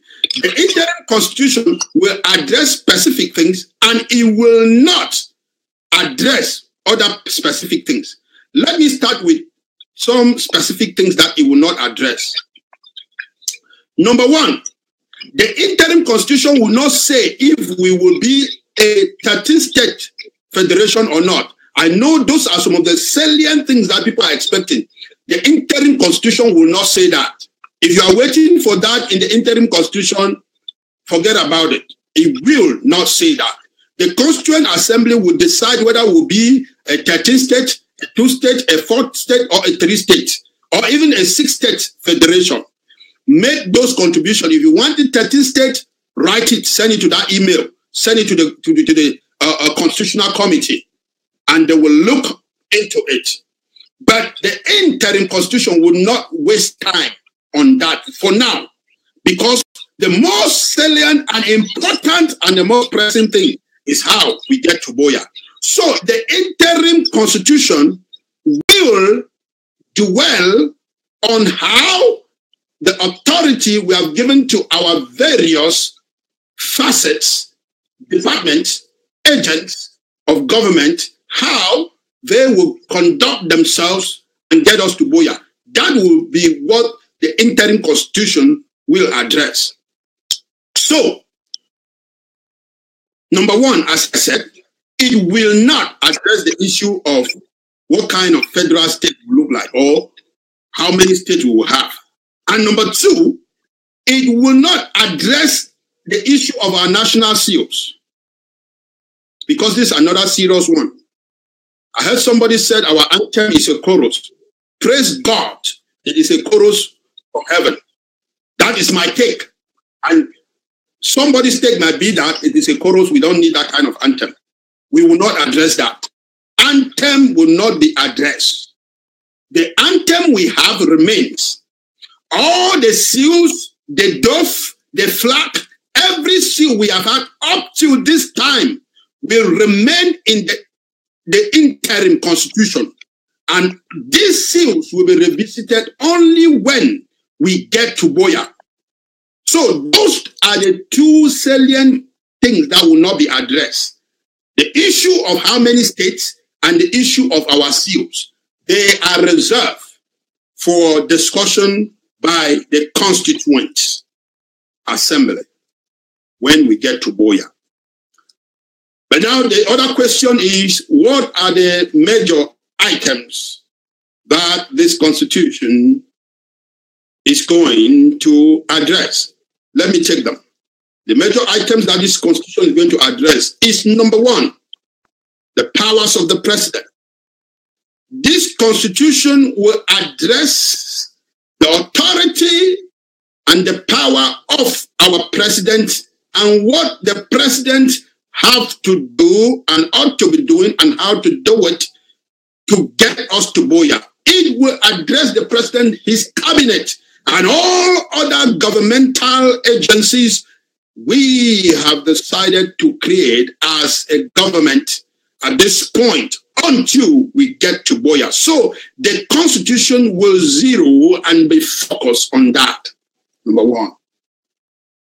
Number two, the constitution will talk about the Restoration Council. The Restoration Council will serve a quasi-legislative function. It will serve an advisory function to the president, and it will also serve as a quasi-legislative body. So the Constitution will address the Restoration Council as to what it should be doing now until we get to Boya, where we will have our own Ambazonian Congress. And yes, I say Congress because I love it to be called a Congress, but you can decide to call it Parliament. I know people will want it to be Congress. We will debate and even exchange some struggles when we get to Boya on how this thing should be called. But for now, the conclave said it will be called the Restoration Council. So this working document called the Interim Constitution will also define their boundaries and give them some assignments to do. And number 3,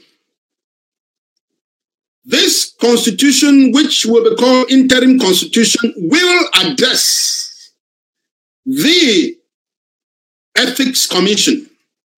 The Ethics Commission will play an advisory role and will also play a quasi-judiciary role.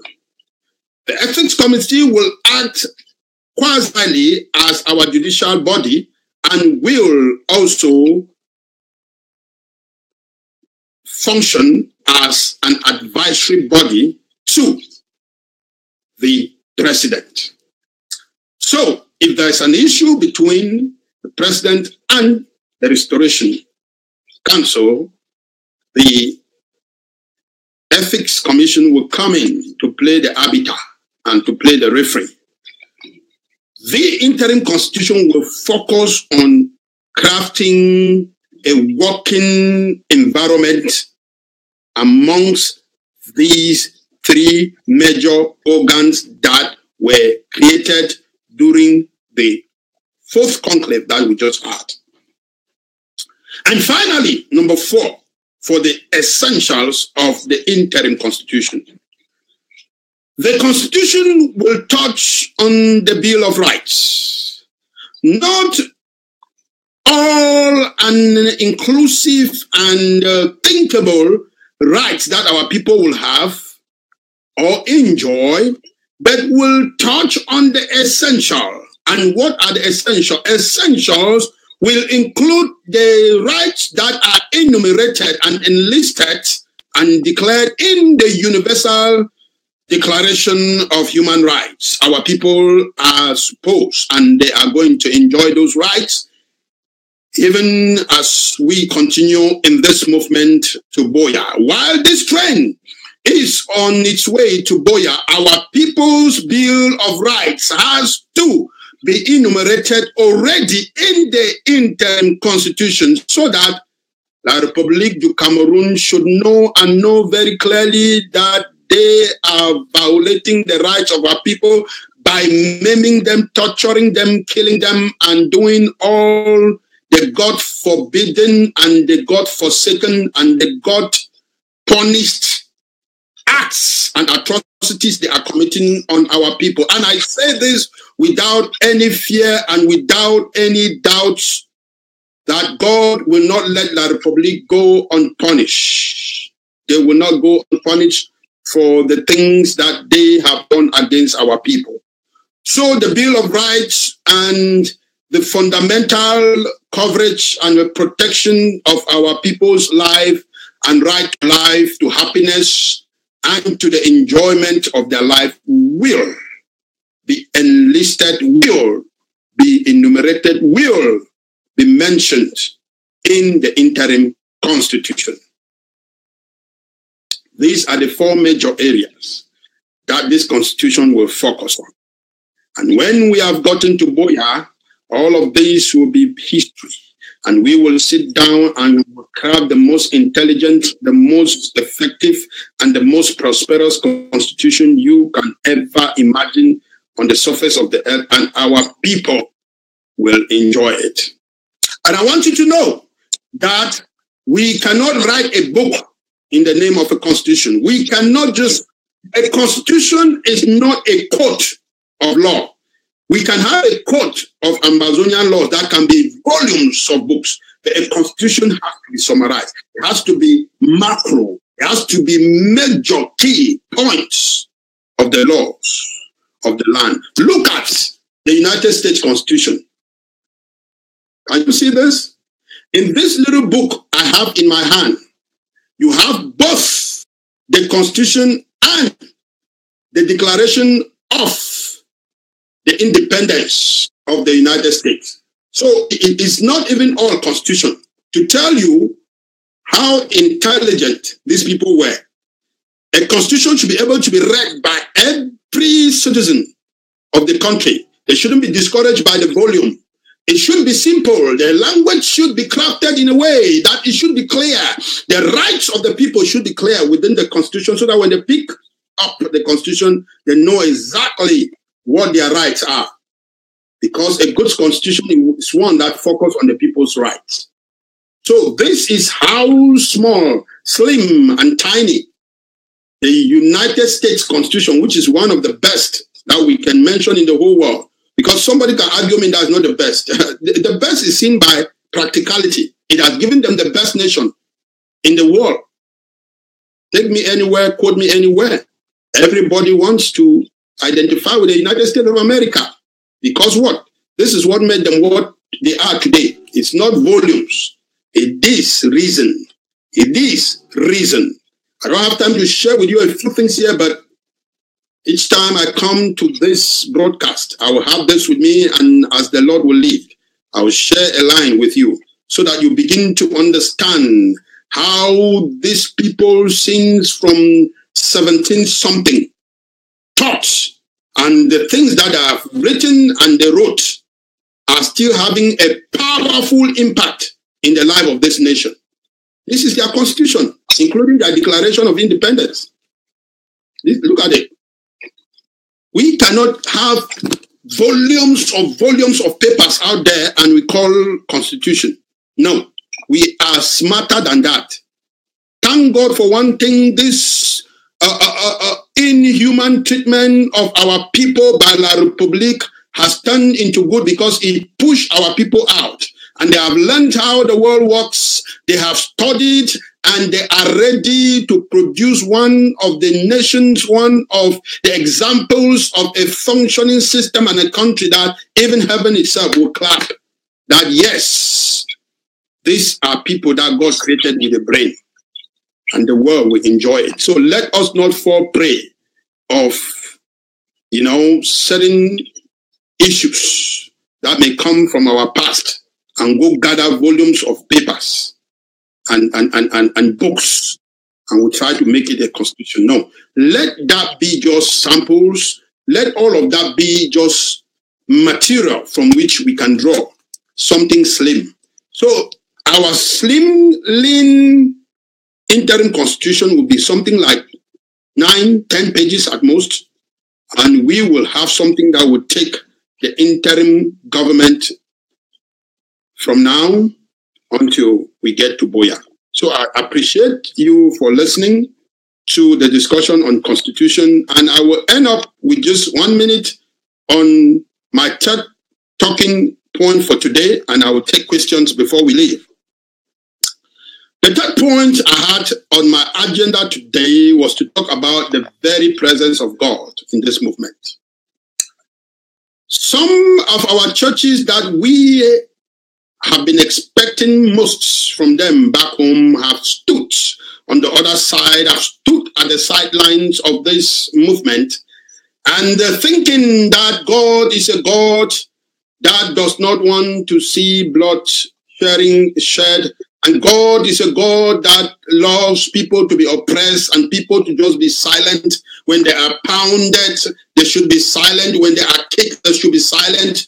When they are being maimed, killed, and destroyed, when they are being stopped from worshiping Him, they should be silent. I want to tell you categorically, you are wrong. That is not the God creator of heaven and earth. That is not the God we pray to, and that is not the Almighty God that we serve. The Almighty God that we serve is a God that loves freedom. It's a God that said, Pharaoh, let my people go so that they can be free to worship me, to enjoy what I have given them and what I call them to this earth to be. That is the kind of God you should stand for. And he is ready to stand even to the drop of any kind of blood for this freedom to take place. And that is why he sent his own son. It was not an easy thing. His own son had to die in order to give you freedom. And you want today to chicken out thinking that freedom is something that you play games with. Freedom is as serious as you living or being dead. I want you to understand that. That is how freedom is serious. I say, after this air, this oxygen that we breathe is freedom. Because if you are living and you cannot do the things that your own creator has created you to do, if you are living and you cannot be with your children and don't have somebody come and break your door at night and pull down your TV screen or your antenna, if you are living and you cannot go out without watching your back, drive your cars and live your life and enjoy your life the way God wants it to be. If you are living and you cannot do those things, then better you should not be living. That is how serious this restoration movement is. That is how serious this, our engagement to be in Boya is. It is as serious as us telling the whole world and telling the United Nations that, look, we are stopping at nothing until you assert. We are stopping at nothing until you accept that we are human beings that can live equally like other human beings in Europe, in America, in Asia. We are human beings. We are human beings equally like you sitting there at UN, and we are stopping at nothing than to be able to be accepted these rights and to say that to every human being that is born, there is given these inalienable rights by our Creator that all men are born free and equal, and to these rights are those to life, to liberty, and to the pursuit of happiness. And we are ready to go all the way, even if it means killing all of us Ambazonians. That is what it's going to take. Then so shall it be. So shall it be. I want to believe that UN, in their consciousness, the United Nations, AU, the African nations, the African Union, and ECOWAS, all of these organizations that have the ability, the strength, the environment, and the jurisdictional capacity that God has given them and that the world has given them, that have all these capacities to put us in a place where we can be able to enjoy these rights. They know what I'm talking about. They know what I am saying. And our people, my fellow Southern Cameroonians, my fellow Ambazonians, I have come to reassure you that the right to self-determination is God ordained. And God is in this very struggle. God is in this very movement. Each time I call it a struggle, know that it is what we have been saying that I sometimes want to speak in our tongue, but I call it a winning movement. I call it a winning movement. I call it a winning movement. God is in the very midst and presence of what we are going through. And I call on those churches. I call on all Christians. I call on all those religious bodies that have been trying to stand aside and say, oh, God does not want us to act like this. Know that you are in error. Know that you are instead making a mistake. Jesus, if he did not die, then he wouldn't have been taken seriously. That the cause which he came to fulfill was a cause that is so much important in human existence. He wouldn't have been taken seriously.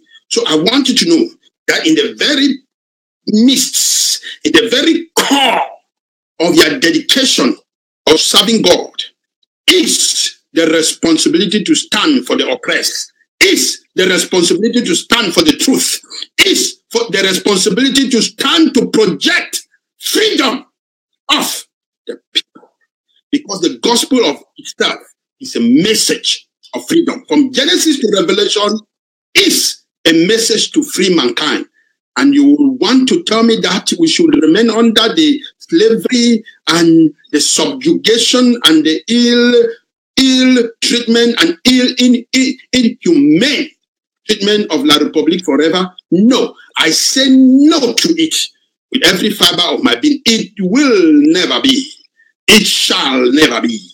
Gone are 56 years, gone are those days. And we are in the day of total and complete freedom. So I'm calling all those that have been thinking that it is ungodly to fight for this freedom, to know that instead, when they fight for this freedom, God will give them a thumbs up. God will say, good, well done, my daughter, well done, my son. If you want more ranks in heaven, if you want more recognition in heaven, fight for the freedom of Amazonia. Fight for the freedom of your people. Fight for your freedom. Stand for your freedom. For it is a God-given right, and it is a right recognized in international law. We are on the right side of this case. I want you to know that. The people that are on the wrong side are the people of La République. La République is on the wrong side. Biya and his regime are on the wrong side. We are on the right side. So I want you to know that heaven is on our side. If heaven was to judge this today, we will be the winner. So now that you know that you are on heaven's side in this restoration movement, what is stopping you from putting in your best? Wake up now and begin to put your best. Sensitize the people, tell them the truth. Be proud to call yourself an Amazonian. Contribute to the interim government, giving your all. Giving your all. For this is your life, this is your generation, and this is your responsibility. Thank you so very much for following with me through these 3 points today. Our new financial system, our constitution, interim constitution, and the very reason that God is with us and we are on the winning side. I appreciate you for listening. I will open now the phones for some questions. 10 minutes, we'll take a few questions. I apologize for speaking more than the time that we would have had, some more questions. I believe that on Wednesday, we are going to have another session whereby we will dedicate more time to questions. I know those questions are a lot, but I will open the phones right now to a few of them before we close our session today. So, studio, please, can you open the phone lines?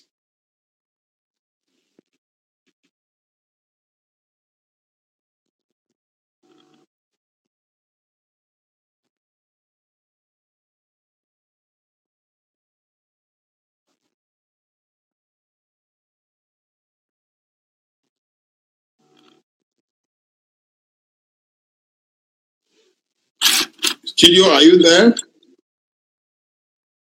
Can you open the phone lines?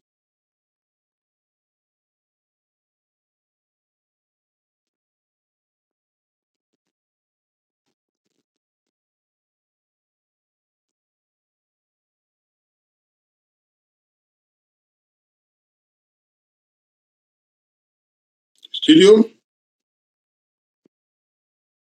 open the phone lines, please.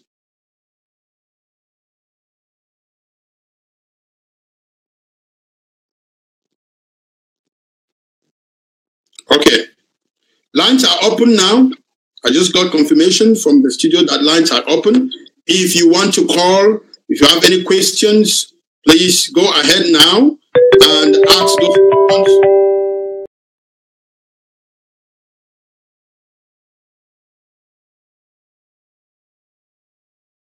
Okay, caller, go ahead.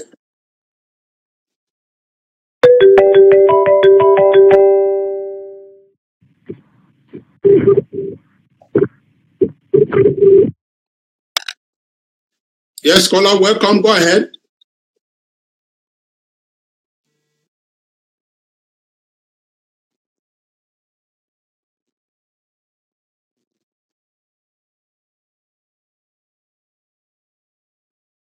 Caller, are you there? Seems as if we lost him.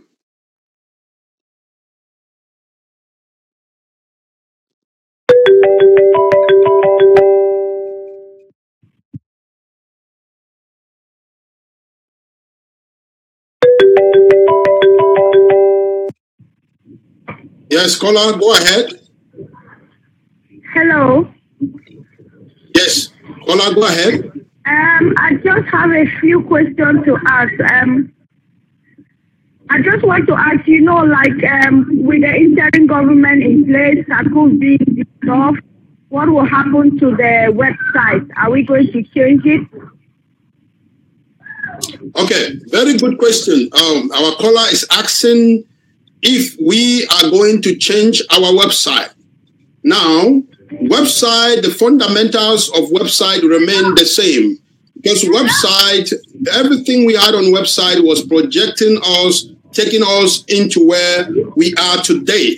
So the fundamentals will stay the same, but the configuration of the domain and all of that, the name of the website, the appearance will be changed.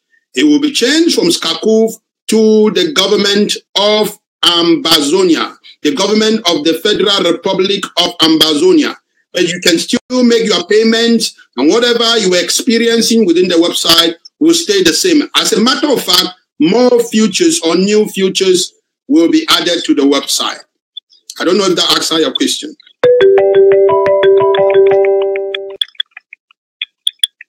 Yes, caller, go ahead.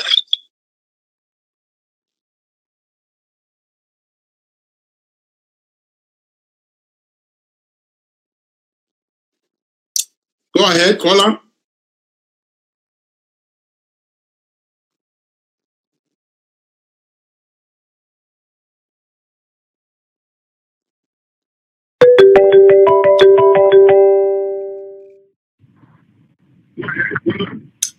Yeah. Yes, caller, go ahead. Yeah, hello? Yes. Hello? My question is, how long are we going to wait for the answer to come? How long are we going to wait for what, please?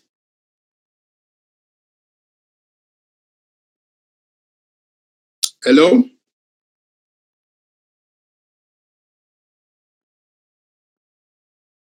Okay. I didn't get the last part of his question very well, but I think he was asking something in relation to our period of waiting. Okay, let's try to see if the one calling back. Yes, go ahead. Yes. How long are we going to wait for the government to do everything, please? Okay, wonderful. That's a very good question. You know, if it was left to me, I would say I should be in Boya right now. I should be sitting in Boya right now. I shouldn't even be sitting here. That is how I feel. And that is how all genuine Ambazonians feel, that we should be home. That is how quick we want. We want it to happen now. We want it to happen this very moment. But life has a way that it unveils and unfolds things. At the specific time and moment, God makes everything to be beautiful. I don't know why he has heard or allowed us to be at this point, at this time, for this long. But one thing I am sure is that we are in a process and he is working something great. I can tell you it will take 1 month, but before you know it, he makes it to happen in 2 days. Nobody knows God's program. I am one of those that from the beginning of this movement said, I am into this. because I am a born child of Ambazonia, and I am into this because I know it is going to work. And I know that God is with us. And that is the reason why it is going to work. And to tell you God's timeline, I cannot tell you the exact month or the exact date. But what I can tell you for sure is that it's not going to be very long. Concerning the putting into place of government structures, that is something that we can determine. In the few weeks to come, the president is going to start putting his cabinet into place. We can see that a few appointments have been taking place. For example, I have just been made one of the spokesperson cover North America, and we have one of our comrades that have been appointed spokesperson for Europe. So a few appointments are already taking place, but major appointments of our secretaries, which are like our ministers, are coming up very soon.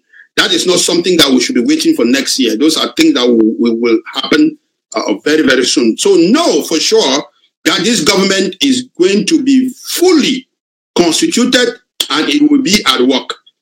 But the day that we know that we will be in Boya and our sovereignty assured, that day I don't yet know as man.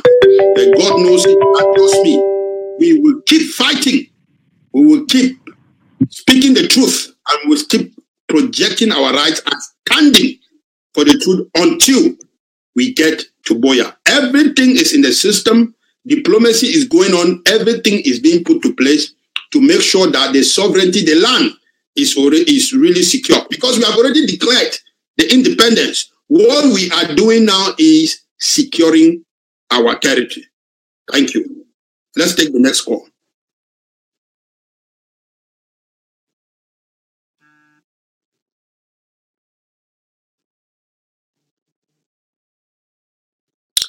Any other calls? We have 3 minutes to round up. So I will take one more call and we are going to end our session for today.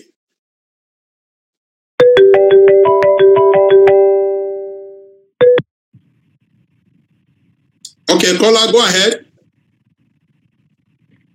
When are we a republic putting out of our region? Okay, come again, please. Hello? When Hello? are we going to send La Republic? Hello? Yes. When are we going to send La Republic out of our region and claim it? Thank you so very much. Very important question. I like that question because that is the focus that should be guiding everyone now. The caller's question, my sister's question was, when are we going to send La République du Cameroun, our neighbors? When are we going to send them packing out of our region? That is the question. And my answer to that question is the process has begun. It is now, not tomorrow, now. It is now, and we are going to send them out in different facets. By diplomacy, by telling them, by educating them that they are on wrong grounds, and by using whatever means that we have, that God has given us, to let them know that they are in the wrong place. We are in a restoration movement of non-violence. We are not in a restoration movement that calls for war. La République has been taunting for war and trying to invite us into war by killing our people, by doing all the atrocities they have committed on us.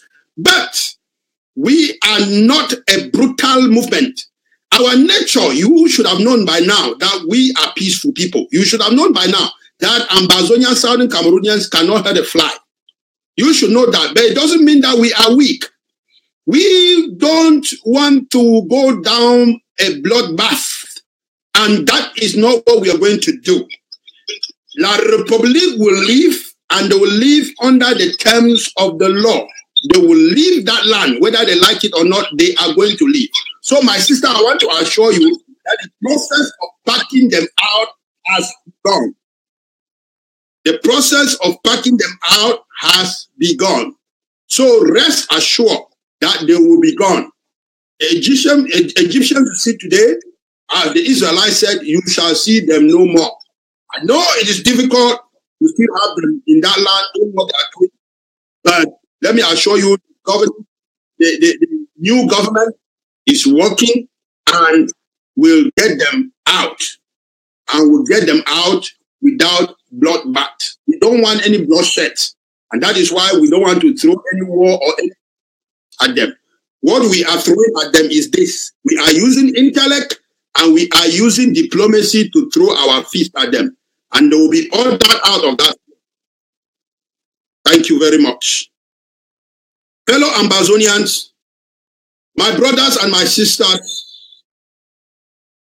Mama me and my papa them, una way, una day for down, for home, for market, munya, for Bamenda men market for Nkwen, for my two, for Jakiri. All una, where una don't stand for support this one new country. I want for thank una. I want for thank una very much for una work and for encourage una. Say, God will bless una. My name is Prophet Daniel. And every Wednesday, I go day for year for talk for una. I dey talk for pidgin because sometimes then this big grammar will crack up.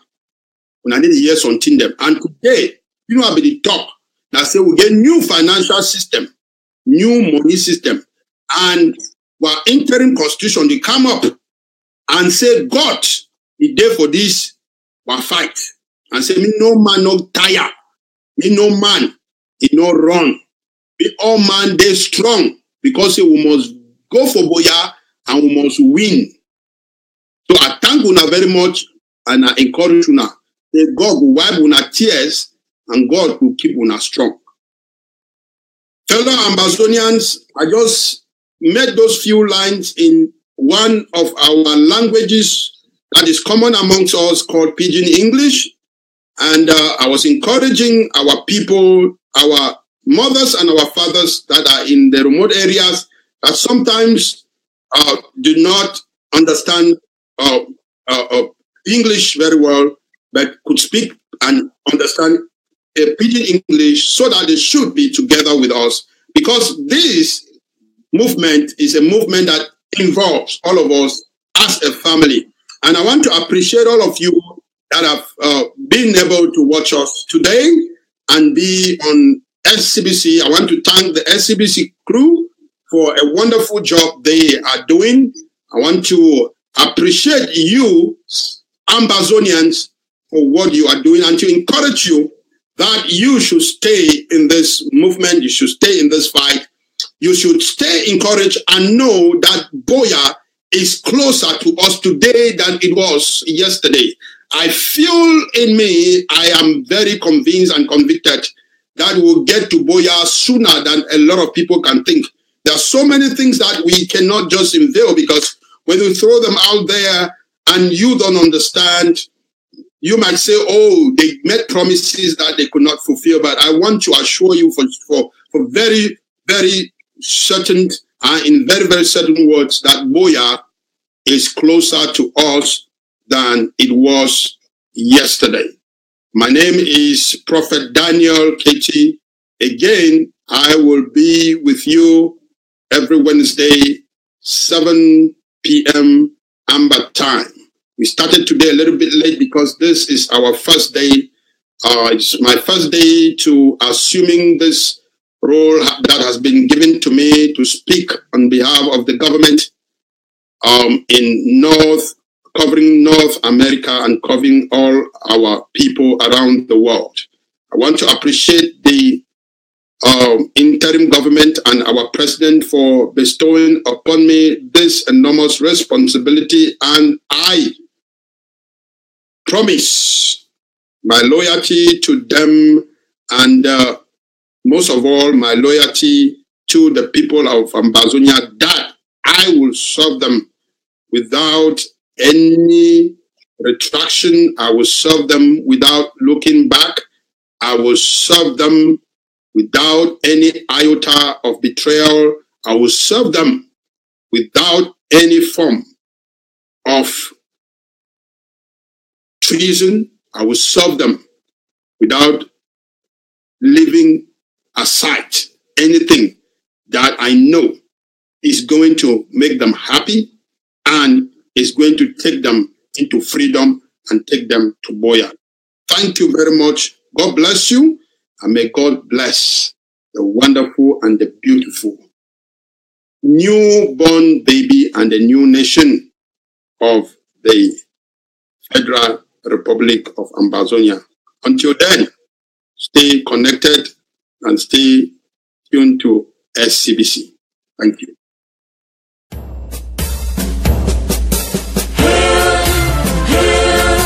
Hail this land of glory, we the Amazonians pledge our loyalty. Praises to our Savior who granted us the freedom. Our legacy to the hero who bowed the land with Diablo. Glory to glory, we rise and never to fall. Here in our nation, flowing with earth and holy. Glory, glory, glory to the Father for making you a nation, a joy forevermore. Ambazonia, land of freedom, you shall live in plenty, meeting our needs, and your children shall be like the stars above. The Most High God being the watchman of this nation. Ambazonia, land of freedom, you shall live in plenty, meeting our needs, and your children shall be like the stars above. The Most High God being the watchman of this nation.